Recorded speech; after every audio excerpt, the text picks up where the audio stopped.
mbaya, iwe kwa bahati mbaya au bahati nzuri, usithubutu kumwambia mtu mambo yako, ikiwemo kumwambia mtu kuhusu struggles ulizopitia, yani mateso uliwahi kupitia, ulivyo struggle kutafuta. Usithubutu kumwambia struggles zako ulizopitia, kamwe usithubutu. Jambo lingine ambalo utakuthubutu kumwambia mtu ni mistake, makosa uliwahi kuyafanya, usithubutu kumwambia mtu.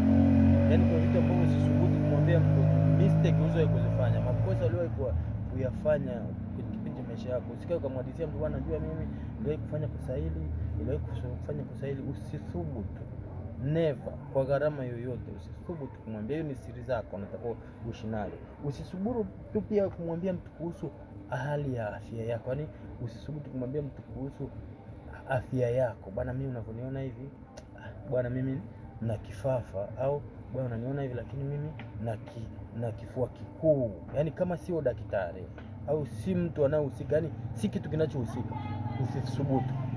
Yani hiyo acha kabisa, hiyo ni mambo yako, ni siri zako. Usithubutu kumwambia mtu kuhusu udhaifu wako, madhaifu yako. Mimi na madhaifu, mimi siwezi kufoka, kugombeza watu, kupiga watu, nina madhaifu. Usithubutu kumwambia mtu madhaifu yako. Madhaifu yako yabaki kama yako, ushajua madhaifu yako.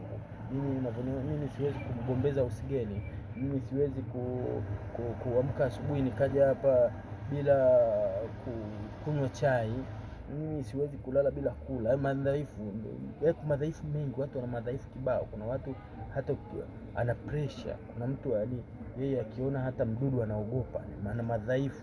Akiona hata mtu akiona hata mjusi ameingia ndani, yani yeye hata hiyo nyumba halali. Mimi binafsi nikiona nyoka siwezi kulala hapo mahali kuna nyoka. Usithubutu kumwambia mtu madhaifu yako. Usithubutu kumwambia mtu kuhusu mkopo wako,